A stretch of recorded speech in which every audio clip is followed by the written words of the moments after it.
Okay, we are going to be sewing a button on by hand.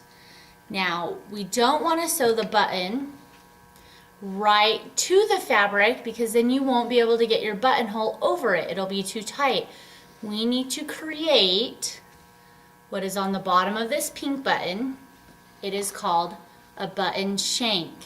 See how it has this thing that makes it stick up? It will make it stick up from the fabric so you can get underneath that. Since this button with holes doesn't have that, we're going to create it by putting a pin on the top as we sew.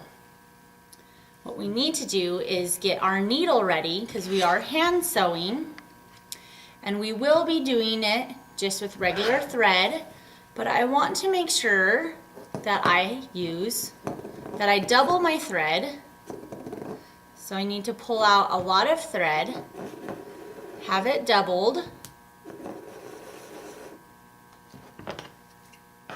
After I have it doubled, I'm going to use the folded edge to go through my needle.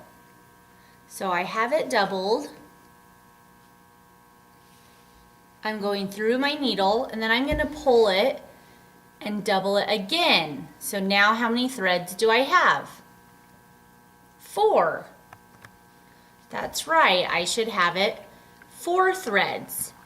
So now, instead of going up and down 12 times, how many times can I do it? 3 times, that's right. So I have 4 threads, I only have to go up and down 3 times. I'm going to tie a knot in the very end of my thread.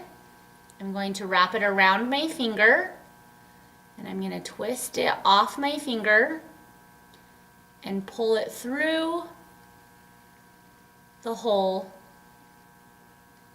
and create a knot. And then you can trim off any excess at the end of the knot. So my knot is ready. I have 4 threads. I have my button with my pin on top. I'm going to start by coming up from the bottom. There's my bottom, because I do not want to see that wonderful knot I just created.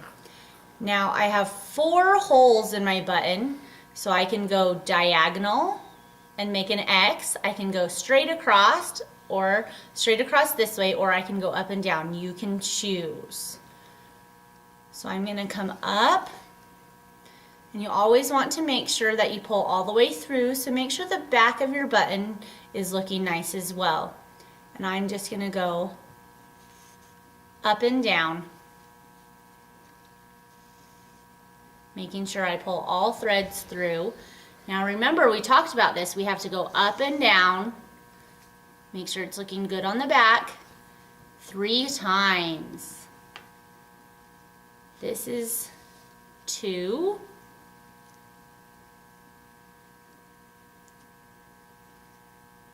One more.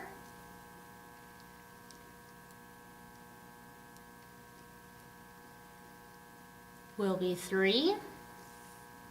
And if you have only 2 holes in your button, then you will be done, almost done. And if you have 4 holes, you will need to go, make sure you're pulling your threads through and they're looking nice and neat on both sides. If you have 4 holes, you now need to go up and down the other holes. Make sure to go on top of your pin that's creating the spacer for us.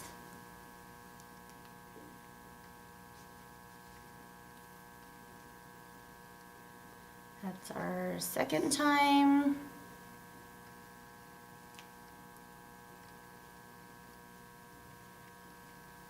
One last time going down, making sure your bottom looks as neat as your top.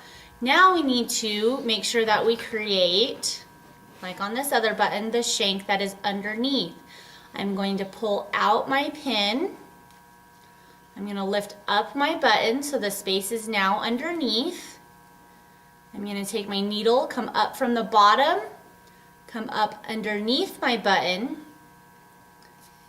Pull it out, and now I'm gonna wrap it around all my extra threads that are down there 3 times. 1, 2, 3. That will create the shank that you need. We're gonna take our thread back down underneath, and we are gonna tie a knot down here. An easy way to tie a knot is to take your needle and go underneath one of the stitches you have created on the bottom. You don't need to go through the fabric, just through the stitch till you have a loop, and take your needle back through your loop, creating a single knot. Next, I will want to do it one more time, so I have a double knot. And then I will want to make sure I trim all my threads so that the back looks neat and the top of my button looks nice, and I can still see the shank that is underneath my button. And the button and the buttonhole can be on the same fabric. Your buttonhole or your button should fit right around your buttonhole. And now you're done.